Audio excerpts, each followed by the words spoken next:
Hi friends, నా పేరు Vishnu. Welcome to Vishnu's travel. ఈ రోజు సరికొత్త వ్లాగ్ తో మళ్ళీ మీ ముందుకు వచ్చాను. మన తెలుగు రాష్ట్రాల్లో ఎలాగైతే వెంకటేశ్వర స్వామిని పూజించడానికి తిరుపతి వెళ్తామో అదే విధంగా మహాశివుని పూజించుకోవడానికి శ్రీశైలం కూడా వెళ్తూ ఉంటాం. సో ఈ వీడియోలో మనం శ్రీశైలం ట్రిప్ కవర్ చేయబోతున్నాం. శ్రీశైలం అంటే జస్ట్ టెంపుల్స్ మాత్రమే కాకుండా మనకు తెలియని ఎన్నో బ్యూటిఫుల్ సైట్ సీయింగ్ ప్లేసెస్ ఉన్నాయి. ఆ ప్లేసెస్ గురించి తెలుసుకుంటూ అలానే బ్యూటిఫుల్ లొకేషన్స్ ఆస్వాదిస్తూ ఒక పర్ఫెక్ట్ హాలిడే ట్రిప్ లాగా ఎలా ప్లాన్ చేయాలి అనే విషయాల్ని ఈ వీడియోలో మాట్లాడుకుందాం. శ్రీశైలంకి రావాలంటే మన తెలుగు స్టేట్స్ నుంచి నెంబర్ ఆఫ్ బస్సెస్ ఉన్నాయి. ట్రైన్ లో రావాలంటే మార్కపూర్ దాకా వచ్చి అక్కడ నుంచి బస్ ఆర్ క్యాబ్ లో రావాలి. మేము ఈ శ్రీశైలం ట్రిప్ ని 2 days కి ప్లాన్ చేస్తాం. ఒకవేళ 1 day లో ఎలా ప్లాన్ చేయాలి లేదా 2 or 3 days లో ఎలా ప్లాన్ చేయాలి అనే డీటెయిల్స్ కూడా ఈ వీడియోలో మాట్లాడుకుందాం.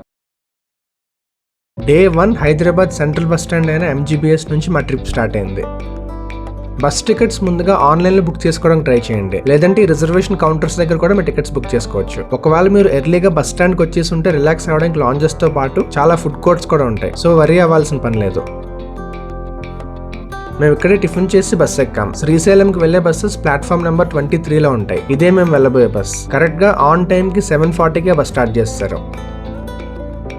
రీసెంట్ గా వరదల వల్ల మూసీ రివర్ పొంగి ఈ బ్రిడ్జ్ తో పాటు MGBS బస్ స్టాండ్ కూడా మునిగిపోయింది. దీనివల్ల 2 days ఈ బస్ స్టాండ్ క్లోజ్ చేశారు.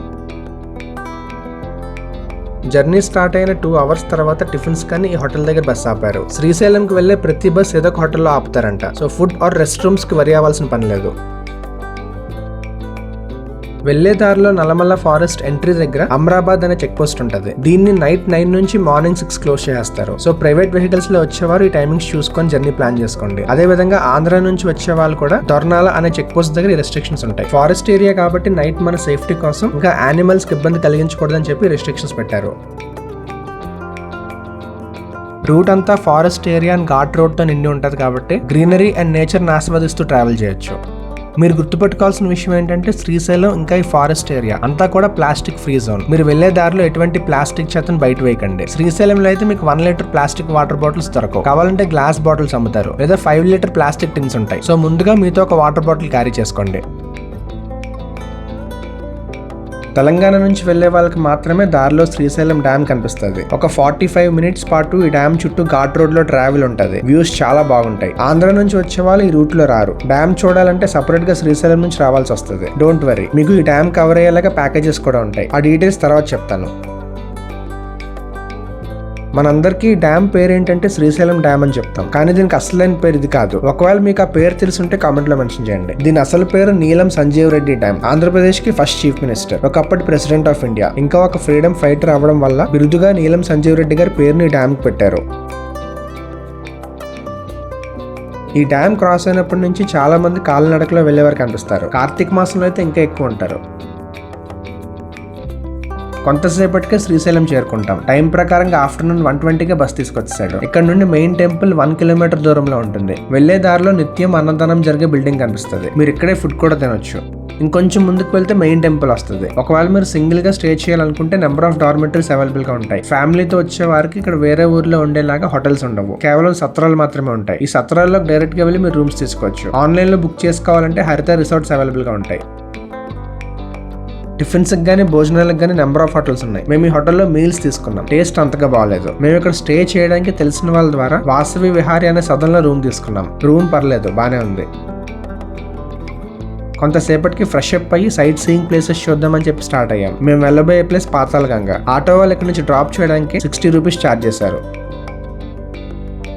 పాతాళగంగకు వెళ్లే రూట్ లోనే కళ్యాణకట్ట ఉంటది. మీ జుట్టును దేవుడికి సమర్పించాలనుకుంటే ఇక్కడ వచ్చు. అక్కడ నుంచి ఇంకొంచెం ముందుకెళ్తే పాతాళగంగ ఎంట్రీకి రీచ్ అవుతాం. స్టెప్స్ ద్వారా నడుచుకుంటూ వెళ్ళాలంటే స్ట్రైట్ గా వెళ్ళొచ్చు. రోప్ వే గాని ప్రిఫర్ చేస్తే లెఫ్ట్ నుంచి కొంచెం ముందుకెళ్తే టికెట్ కౌంటర్ కనిపిస్తుంది. అక్కడ మీరు టికెట్ తీసుకొని రోప్ వే లోపలికి ఎంటర్ అవ్వచ్చు. టికెట్ పర్ పర్సన్ గా 100 rupees ఛార్జ్ చేస్తున్నారు. కిందకి వెళ్ళాక మీరు బోటింగ్ కూడా ఎక్స్పీరియన్స్ చేయొచ్చు. ఓన్లీ బోటింగ్ అయితే 20 minutes రైడ్ ఉంటది. Ticket each person 80 rupees. అలా కాకుండా ఇక్కడ నుండి 16 kilometers దూరంలో బోట్ జర్నీలో మాత్రమే వెళ్ళగలిగే అక్క మహాదేవి గుహలు అని చెప్పి ఒక ప్లేస్ ఉంది. అక్కడికి బోట్ లో మిమ్మల్ని తీసుకురావడానికి పర్ పర్సన్ 650 rupees ఛార్జ్ చేస్తున్నారు. కాకపోతే ఆ ప్లేస్ కి వెళ్ళాలంటే ఇక్కడ నుంచి బోట్స్ కేవలం మార్నింగ్ 9 to 11 మాత్రమే ఉంటాయంట. దానికి టికెట్ తీసుకోవాలంటే ఎర్లీ మార్నింగ్ 6కే వచ్చి రిజర్వేషన్ చేయించుకోవాలంట. టోటల్ రైడ్ 4 hours ఉంటది. రిటర్న్ వచ్చేసరికి ఆఫ్టర్నూన్ 1 to 2 అవుతుందంట. మాకు అంత టైం లేదు కాబట్టి ఓన్లీ బోటింగ్ ప్రిఫర్ చేస్తున్నాం. మీకు ఇంట్రెస్ట్ ఉండి టైం ఉంటే అక్క మహాదేవి కేవ్స్ విజిట్ చేయండి. క్రౌడ్ ఎక్కువ ఉంటే మీ రోప్ వే జర్నీ స్టార్ట్ అవడానికి టైం పడుతుంది. ఈ లోపు మీరు ఇక్కడ నుంచి బ్యూటిఫుల్ వ్యూస్ ఎంజాయ్ చేయొచ్చు. రోప్ వే ఎక్స్పీరియన్స్ పర్లేదు, బానే ఉంది. ఇక్కడ నుంచి కొంచెం దూరం నడుచుకుంటూ వెళ్తే పాతాళగంగ వస్తుంది. వెళ్లే దారిలో మీకు జాతకం చెప్తామని చెప్పి చాలా మంది జ్యోతిషులు ఆపుతూ ఉంటారు. ఇంట్రెస్ట్ ఉంటే చూపించుకోండి. ఇంకా దీపారాధన చేయాలనుకుంటే ఇక్కడ దీపాలు కూడా అమ్ముతున్నారు. ఇదే పాతాళగంగ. ఇక్కడ స్నానం చేస్తే మన పాపాలన్నీ చెరిగిపోతాయని చెప్పి భక్తుల నమ్మకం. వాటర్ చాలా క్లియర్ గా ఉంది. ఈ వాటర్ కింద చిన్న చిన్న చేపలు కూడా క్లియర్ గా కనిపిస్తున్నాయి. లొకేషన్ అలా ఆస్వాదిస్తూ టైం స్పెండ్ చేయొచ్చు. ఇక్కడ టవల్స్ తో పాటు కొన్ని డ్రెస్సెస్ కూడా అమ్ముతున్నారు. ఒకవేళ మీ దగ్గర లేకపోతే ఇక్కడ తీసుకోవచ్చు. ఇంకా డ్రెస్ చేంజ్ చేసుకోవడానికి రూమ్ ఫెసిలిటీ కూడా ఉంది. రోప్ వే ద్వారా కాకుండా స్టెప్స్ లో వెళ్ళాలనుకుంటే ఇలా వెళ్ళిపోవచ్చు. కానీ 500కి పైగా స్టెప్స్ ఉంటాయి. పాతాళగంగ స్నానం చేసే ఘాట్స్ పక్కనే బోటింగ్ కి టికెట్ కౌంటర్ ఉంటుంది. అక్కడ టికెట్ తీసుకొని బోట్ ఎక్కొచ్చు. వెళ్లే దారిలో బోట్ డ్రైవర్ ఈ ప్లేస్ గురించి ఇంట్రెస్టింగ్ స్టోరీ చెప్పాడు. ఈ పాతాళగంగలోకి వచ్చే వాటర్ కృష్ణ, తుంగభద్ర, మూసీ లాంటి ఎన్నో రివర్స్ కలిసి శ్రీశైలం మీదుగా నాగార్జున సాగర్ చేరి అక్కడ నుండి అంతర్వేది దగ్గర సముద్రంలో కలిసిపోతుందంట.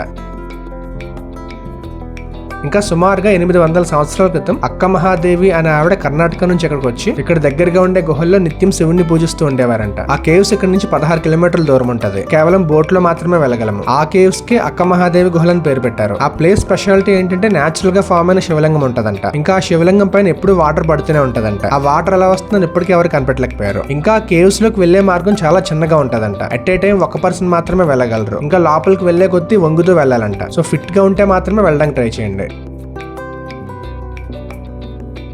మీకు ఫ్రంట్ కనిపిస్తుంది శ్రీశైలం డ్యామ్. ఈ డ్యామ్ నుండి వచ్చే పవర్ ఆంధ్ర అండ్ తెలంగాణ రెండు షేర్ చేసుకుంటాయి. మీకు లెఫ్ట్ సైడ్ కనిపిస్తుంది Telangana power house, right side ఆంధ్రాది. వీడియో మధ్యలో ఇంటరప్ట్ చేస్తున్నందుకు ఏమనుకోకండి. ఇప్పటి వరకు కంటెంట్ నచ్చుంటే వీడియోకి లైక్ చేయండి. అలానే ఇటువంటి మంచి మంచి వీడియోస్ కవర్ చేస్తూ మన ఛానల్లో పోస్ట్ చేస్తూ ఉంటాను. సో ఛానల్ సబ్స్క్రైబ్ చేసి పక్కన బెల్ ఐకాన్ ఆన్ చేసి పెట్టుకోండి. ఇంతటితో మన బోటింగ్ కంప్లీట్ అయింది. వెళ్ళేటప్పుడు మాత్రం రోప్ వేలో దారుణంగా క్రౌడ్ ఉన్నారు. ఈ లైన్ లో ఆల్మోస్ట్ 1 అవర్ ఉండాల్సి వచ్చింది. మీరు తీసుకున్న rope way ticket up and down వర్తిస్తుంది. సో ఖచ్చితంగా మీరు ఫస్ట్ తీసుకున్న టికెట్ చూపించాలి. ఇంతటితో మన Patalaganga and boating journey complete అయింది. మా దర్శనం నైట్ 9 o'clockకి. సో రూమ్ కి వెళ్ళి ఫ్రెష్ అప్ అయి టెంపుల్ దగ్గరకు వచ్చాము. మెయిన్ టెంపుల్ కి వెళ్లే రూట్ లో 2-3 చిన్న టెంపుల్స్ కూడా ఉన్నాయి. వీలుంటే దర్శించుకోండి. ఇంకా ఈ రూట్ లోనే షాపింగ్ స్టాల్స్ కూడా ఉంటాయి. ఇంట్రెస్ట్ ఉంటే షాపింగ్ చేసుకోండి. మన ముందున్నదే మెయిన్ టెంపుల్. మన దేశంలో ఉండే 12 జ్యోతిర్లింగాల్లో శ్రీశైలం టెంపుల్ కూడా ఒకటి. ఇంకా ఈ టెంపుల్ స్పెషాలిటీ ఏంటంటే జ్యోతిర్లింగంతో పాటు శక్తిపీఠం కూడా కలిగి ఉండే ప్రదేశం. ఇక్కడ దర్శనం చేసుకోవాలంటే 4 ఆప్షన్స్ ఉన్నాయి. ఒకటి ఫ్రీ దర్శనం, రెండోది శీఘ్ర దర్శనం, దీని టికెట్ 150 రూపీస్, మూడోది అతి శీఘ్ర దర్శనం, దీని టికెట్ 300 రూపీస్, నాలుగోది స్పర్శ దర్శనం, దీని టికెట్ 500 రూపీస్. స్పర్శ దర్శనం ఏంటంటే మీరు టెంపుల్ లోపలికి వెళ్లి శివలింగాన్ని తాకి దర్శించుకోవచ్చు. కాకపోతే పంచ అండ్ కండువా కంపల్సరీ ఉండాలి. రిమైనింగ్ దర్శనాల్లో కేవలం బయట నుంచి మాత్రమే దండం పెట్టుకుని వెళ్ళిపోవాలి. నార్మల్ దర్శనాలకి ఎంట్రీ నైట్ 8 o'clock క్లోజ్ చేస్తారు. 8:30 నుంచి 10 మధ్యలో స్పర్శ దర్శనం ఉంటుంది. మళ్ళీ మార్నింగ్ 4:30 to 5:30, ఇంకా ఆఫ్టర్నూన్ 1 to 3 మధ్యలో ఉంటుంది. ఈ టైమింగ్ సీజన్ బట్టి వేరీ అవుతూ ఉంటాయి. టెంపుల్ కి ఆపోజిట్ లోనే మీకు క్లాక్ రూమ్స్ ఉంటాయి. ఇక్కడ మీ బ్యాగ్స్ ఆర్ మొబైల్స్ పెట్టుకోవచ్చు.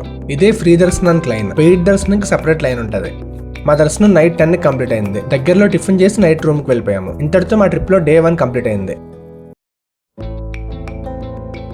Day 2లో మేము చాలా ప్లేసెస్ కవర్ చేయబోతున్నాం. ఈ ప్లేసెస్ అన్ని తిప్పడానికి ఆటో వాళ్ళతో ప్యాకేజ్ మాట్లాడుకున్నాం. శ్రీశైలం చుట్టుపక్కల చూడవలసిన ముఖ్యమైన ప్లేసెస్ అన్ని టెంపుల్ కి 5 kilometers లోపే ఉంటాయి. అందులో కొన్ని ప్లేసెస్ టెంపుల్ ఫ్రంట్ సైడ్ ఉంటాయి, మిగతా టెంపుల్ బ్యాక్ సైడ్ ఉంటాయి. ఒకవేళ మీరు గానీ షేరింగ్ లో వెళ్తే ఒక సైడ్ ఉన్న ప్లేసెస్ కన్నీ తీసుకురావడానికి ఆటో వాళ్ళు పర్ పర్సన్ 150 రూపీస్ ఛార్జ్ చేస్తున్నారు. లేదా ఫుల్ ఆటో మాట్లాడుకుంటే 900 రూపీస్ ఛార్జ్ చేస్తారు. చాలా మంది టెంపుల్ ఫ్రంట్ సైడ్ ఉన్న 5 ప్లేసెస్ మాత్రమే చూసి వెళ్ళిపోతారు. కానీ అసలైన టూరిస్ట్ ప్లేసెస్ అన్ని టెంపుల్ బ్యాక్ సైడ్ ఉంటాయి. ఇవాళ మనం వాటిని కూడా కవర్ చేయబోతున్నాం. వీటితో పాటు డ్యామ్ కూడా కవర్ చేసి రావాలంటే ఆటో వాళ్ళు ఈ ప్లేసెస్ అన్ని తిప్పడానికి 2500 రూపీస్ ఛార్జ్ చేస్తారు. మేము హైదరాబాద్ నుంచి వచ్చినప్పుడు దారిలో ఆల్రెడీ డ్యామ్ చూస్తాము. సో మేము టోటల్ ప్యాకేజ్ మాట్లాడుకొని డ్యామ్ బదులుగా ఎక్స్ట్రా ప్లేసెస్ చూపించమని చెప్పాము. మా Day 2 మార్నింగ్ 7 o'clock స్టార్ట్ అయింది. ఫస్ట్ మనం టెంపుల్ ఫ్రంట్ సైడ్ లో ఉన్న 5 ప్లేసెస్ కవర్ చేయబోతున్నాం. అందులో ఫస్ట్ ప్లేస్ సాక్షి గణపతి టెంపుల్. శ్రీశైలం వచ్చిన ప్రతి ఒక్కరు ఈ టెంపుల్ ఖచ్చితంగా విజిట్ చేస్తారు. భక్తుల నమ్మకం ఏంటంటే ఇక్కడ నుండి వినాయకుడు కైలాసానికి వెళ్ళినప్పుడు మహాశివుడితో శ్రీశైలం ఎవరెవరు వచ్చారా అని చెప్పి సాక్ష్యం చెప్తాడంట. అందుకే ఈ టెంపుల్ కి సాక్షి గణపతి టెంపుల్ అని పేరు పెట్టారు. ఈ టెంపుల్ శ్రీశైలానికి జస్ట్ 1.5 kilometers దూరంలో ఉంది. మనం నెక్స్ట్ చూడబోయే ప్లేస్ హటకేశ్వరం. ఇక్కడ నుంచి 1 kilometer దూరంలో ఉంది. శ్రీశైలం సమీపంలో పూర్వం కేశప్ప అని ఒక వ్యక్తి ఉండేవాడు. తన కుండలను తయారు చేసేవాడు. శ్రీశైలం దర్శించుకోవడానికి వచ్చిన భక్తులందరికీ కూడా ఆ కుండలతో భోజనం తయారు చేసి పెట్టేవాడు. ఇతను ఫేమస్ అవడం చూసి కొంతమంది వ్యక్తులు తన దగ్గర ఉన్న కుండల్ని ఇంకా దాన్ని తయారు చేసి అటికను ధ్వంసం చేశారు. ఆ తర్వాత రోజు ఇతనికి చాలా మంది భక్తులు భోజనంకి వస్తున్నారనే విషయం తెలిసింది. కుండలతో పాటు అటిక కూడా ధ్వంసం అయిపోవడం వల్ల ఇతనికి వచ్చే వాళ్ళకి ఎలా భోజనాలు పెట్టాలో తెలియక బాధతో ఉన్నాడు. ఆ టైంలో అటిక నుంచి మహాశివుడు ప్రత్యక్షమయ్యి వచ్చే భక్తులందరికీ లోపలికి వెళ్లి భోజనం పెట్టమని చెప్తారు. అతను లోపలికి వెళ్ళి చూస్తే కొండల నిండా భోజనం ఉంటది. అప్పటి నుండి ఆ ప్లేస్ ని హటకేశ్వరంగా పిలుస్తున్నారు. హటకేశ్వరం పక్కనే లలితాదేవి పీఠం ఉంటది. ఇక్కడ కోతులు చూడండి ఎన్ని ఉన్నాయో. ఒకవేళ మీ చేతిలో కానీ ఫుడ్ ఐటమ్స్ ఉంటే జాగ్రత్త. ఇంకా ఈ పీఠం నుంచి బయటకు వచ్చేసి మెయిన్ రోడ్కి వస్తే ఆపోజిట్ లో పాలధార పంచదారకి రూట్ ఉంటది. అక్కడికి వెళ్ళాలంటే 100కి పైగా మెట్లు దిగాలి. మోకాలు నొప్పి ఉన్న వాళ్ళు జాగ్రత్తగా వెళ్ళండి. పాలధార పంచదార అంటే పాలు షుగర్ అని కాదు, పాల అంటే నుదుటి. ఈ నీరు మహాశివుడి నుదుటి నుంచి వస్తుందని చెప్పి భక్తుల నమ్మకం. ఇంకా డీటెయిల్ గా అబ్జర్వ్ చేస్తే ఇది 5 దారాల కింద వస్తుంది. అందుకే ఈ ప్లేస్ కి పాలధార పంచదార అని పేరు పెట్టారు. కానీ ఇప్పుడు ఇంకా ఎక్కువ వస్తున్నాయి.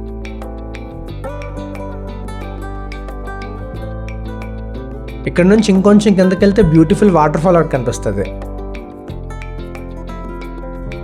ఇక్కడ నుంచి 5 కిలోమీటర్ల దూరంలో శిఖరేశ్వరం అనే ప్లేస్ ఉంటుంది. ఇక్కడ నంది విగ్రహంతో చిన్న పార్క్ లాగా కూడా పెట్టారు.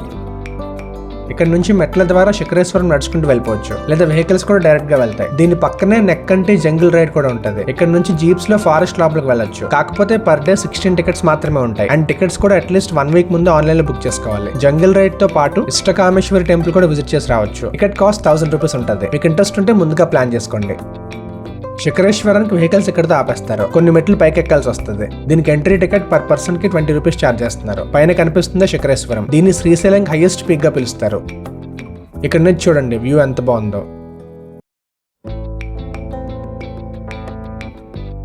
ఇక్కడ మీకు ఒక నంది కనిపిస్తుంది కదా, ఆ నంది నుంచి ఇలా చూస్తే శ్రీశైలం టెంపుల్ గోపురం కనిపిస్తుంది. భక్తుల నమ్మకం ఏంటంటే ఇలా చూసిన వారికి పునర్జన్మ ఉండకుండా మోక్షం లభిస్తుంది అంట. కాకపోతే ఫాగ్ ఎక్కువ ఉండడం వల్ల మాకేం కనిపించలేదు. అండ్ ఎర్లీ మార్నింగ్ రావడం వల్ల ప్లేస్ చాలా పీస్ఫుల్ గా ఉంది. ఇక్కడతో టెంపుల్ ఫ్రంట్ సైడ్ ఉన్న 5 ప్లేసెస్ కవర్ అయిపోయినాయి. ఇక్కడ నుండి శ్రీశైలం ఊర్లోకి ఎంటర్ అయితే రుద్ర పార్క్ అని కనిపిస్తుంది. కావాలంటే ఇక్కడ ఆగి కొంత టైం స్పెండ్ చేయొచ్చు.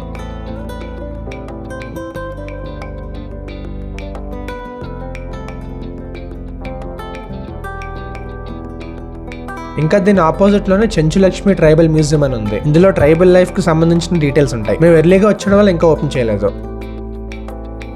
ఇప్పటి వరకు ఈ ప్లేసెస్ అన్ని కవర్ చేయడానికి మాకు 2 hours టైం పట్టింది. టిఫిన్ టైం అయింది కాబట్టి ఏ హోటల్ బాగుంటుంది అంటే ఆటో అతని ఈ ప్లేస్ కి తీసుకొచ్చాడు. ఇక్కడ మేము పూరి తీసుకున్నాం, టేస్ట్ బాగుంది. అండ్ ఇక్కడ ఫిల్టర్ కాఫీ కూడా బాగుంది. నెక్స్ట్ మేము టెంపుల్ బ్యాక్ సైడ్ ఉన్న ప్లేసెస్ కవర్ చేయబోతున్నాం. ఇదిగోండి ఇదే టెంపుల్. టెంపుల్ నుండి 1.5 కిలోమీటర్ దూరంలో ఛత్రపతి శివాజీ స్ఫూర్తి కేంద్రం అనే ప్లేస్ ఉంటుంది.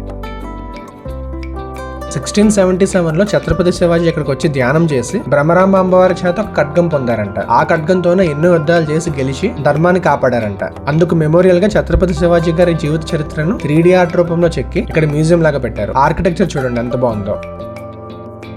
ఇక్కడే శివాజీతో పాటు తన దర్బార్లో ఉండే 8 మంది విగ్రహాలను పెట్టారు.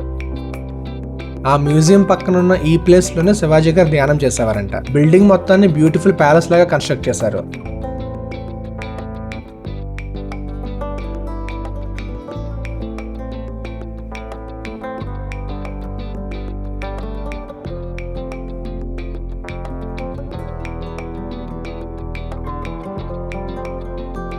తర్వాత మనం చూడబోయే ప్లేస్ ఘంటా మఠం. పూర్వంలో ఋషులు ఈ మఠాల్లో ధ్యానం చేసి సిద్ధులు పొందేవారంట. శ్రీశైలం మొత్తంలో ముఖ్యంగా 5 మఠాలు ఉన్నాయి. ఆ పంచమఠాల్లో ఒకటే ఈ ఘంటా మఠం. ఇక్కడ మహాశివుడిని గంట రూపంలో పూజిస్తారు. పూర్వంలో కొంతమంది భక్తులు ఈ నీళ్లతో శివుడికి అభిషేకం చేస్తూ ఈ పైన కనిపిస్తున్న గంట కొడుతూ పూజ చేసేవారంట. ఒక రోజు మహాశివుడు వీళ్ళకి ప్రత్యక్షమై సిద్ధి ప్రసాదించారంట. వాళ్ళు పూజించిన ఆ గంటనే ఇక్కడ పెట్టి దీనికి ఘంటా మఠంగా పేరు పెట్టారు. ఇక్కడ అందరినీ ఆశ్చర్యపరిచే విషయం ఏంటంటే ఈ నీరుని ఎంత తోడినా అలా వస్తూనే ఉంటదంట.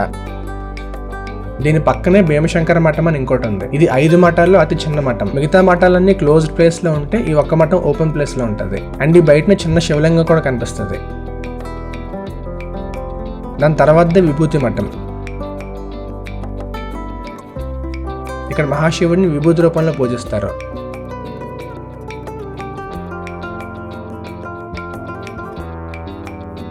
నాలుగవది రుద్రాక్ష మఠం.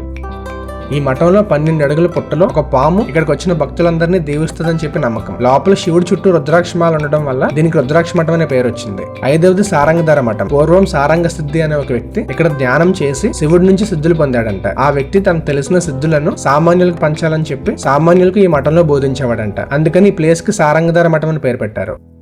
ఇంతటితో పంచమఠాల దర్శనం కంప్లీట్ అయింది. నెక్స్ట్ వెళ్ళబోయే ప్లేస్ చాముండేశ్వరి అండ్ కాలభైరవ ఆలయాలు. ఈ 2 ఆలయాలు కూడా పక్క పక్కనే ఉంటాయి. అక్కడ నుంచి కొంచెం ముందుకెళ్తే గోశాల మీదుగా మల్లమ్మ కన్నేరు టెంపుల్ వస్తుంది. పూర్వం మల్లమ్మ అనే ఆవిడకి బాల్యంలోనే వివాహం జరిగింది. ఆమె భర్త అత్త ఇద్దరు కలిసి ఈవిని చాలా హింసించేవారంట. ఒక రోజు వాళ్ళు మల్లమ్మని చంపడానికి ప్రయత్నించారు. ఆ టైంలో మహాశివుడు వచ్చి మల్లమ్మని కాపాడారంట. అప్పటి నుంచి మల్లమ్మ శ్రీశైలం వచ్చి ఇక్కడ గోశాలను నడుపుతూ నిత్యం శివుడికి అభిషేకం చేసేదంట. అందుకే ఈ గోశాల పక్కనే మల్లమ్మ కన్నేరు ఆలయం కట్టించారు. శివుడు స్వయంగా తనను కాపాడడానికి వచ్చారని చెప్పి మల్లమ్మకు ఆనంద బాష్పాల రూపంలో కన్నీరు వస్తుందంట. టెంపుల్ లోపల మల్లమ్మ విగ్రహం పక్క నుంచి మీకు వాటర్ పారుతూ ఉంటది. అందుకే ఈ ప్లేస్ కి మల్లమ్మ కన్నేరు అని పేరు పెట్టారు. టెంపుల్ నుంచి బయటకు వస్తే మల్లమ్మకు సంబంధించిన కొన్ని వస్తువులు ఉంటాయి. ఆమె విగ్రహాన్ని ఇలా ఉయ్యాల్లో ఊపి మన కోరికలు కోరుకుంటే నెరవేర్తాయని చెప్పి భక్తుల నమ్మకం. మల్లమ్మ కన్నేరుకు ఆపోజిట్ రూట్ లోనే పంచముఖలింగం టెంపుల్ ఉంటది. ఈ టెంపుల్ స్పెషాలిటీ ఏంటంటే 5 ముఖాలతో ఉన్న శివలింగం కనిపిస్తుంది. ఇంతటితో శ్రీశైలంలో కవర్ చేయాల్సిన టెంపుల్స్ కంప్లీట్ అయ్యాయి. శ్రీశైలంకి వచ్చిన చాలా మంది కేవలం టెంపుల్స్ మాత్రమే చూసి వెళ్ళిపోతారు. కానీ మనకు తెలియని మంచి బ్యూటిఫుల్ సైట్ సీయింగ్ ప్లేసెస్ కూడా ఉన్నాయి. ఇప్పుడు మనం ఆ ప్లేసెస్ కవర్ చేయబోతున్నాం. ఇదే రుద్ర పార్క్. శ్రీశైలంలో ఇంత బ్యూటిఫుల్ పార్క్ ఉందని చెప్పి చాలా మందికి తెలియదు. ఇక్కడ గ్రీనరీ చూడండి ఎంత బ్యూటిఫుల్ గా ఉందో. పీస్ఫుల్ గా ఈ ప్లేస్ ని ఆస్వాదిస్తూ నడుస్తూ ఉంటే మనసుకు చాలా ప్రశాంతంగా ఉంటది. జస్ట్ పార్క్ మాత్రమే కాదు, ఇక్కడ నుంచి కొంచెం ముందుకెళ్తే బ్యూటిఫుల్ వ్యూ పాయింట్ కూడా ఉంది. పైకి చూస్తే ఒక పక్క బ్యూటిఫుల్ రివర్ వ్యూ, మరో పక్క అందమైన గార్డెన్ వ్యూ. చూడండి ఈ ప్లేస్ ఎంత బాగుందో. ఇటువంటి బ్యూటిఫుల్ పార్క్స్ కేవలం ఊటీ, మున్నార్ లాంటి ప్లేసెస్ లో మాత్రమే ఉంటాయి అనుకునేవాడిని. శ్రీశైలంలో కూడా ఉంటుందని చెప్పి అసలు ఎక్స్పెక్ట్ చేయలేదు.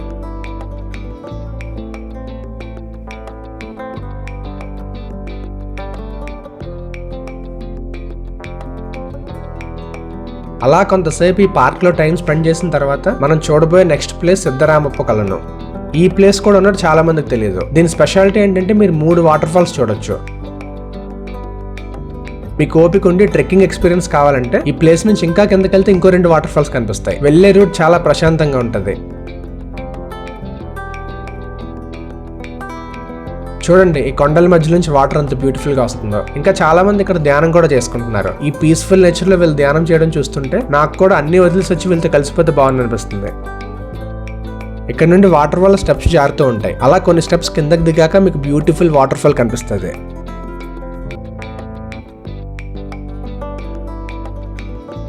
చూడండి ఎంత అందంగా ఉందో. 2 వైపుల నుంచి వాటర్ వస్తూ స్టెప్స్ రూపంలో కిందకి దిగుతుంది.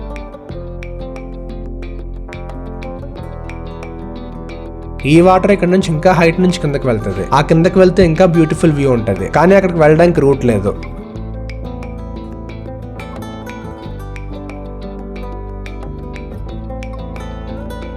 ఇక్కడ నుంచి స్టెప్స్ అన్ని ఎక్కుంటూ మళ్ళీ పైకి వెళ్ళాలి. దిగినప్పుడు బాగానే దిగేస్తాం కానీ వెళ్ళేటప్పుడు సరదా తీరిపోద్ది. పైకి ఎక్కే రూట్ లో ఇంకో వాటర్ ఫాల్ కనిపిస్తుంది. ఇంతటితో మా డే 2 కంప్లీట్ అయింది. డే 2లో ఈ ప్లేసెస్ అన్ని కవర్ చేయడానికి మాకు 5 to 6 hours పట్టింది. ఇంకా రూమ్కి వెళ్ళి భోజనం చేసేసి మేము హైదరాబాద్ రిటర్న్ స్టార్ట్ అయ్యాం.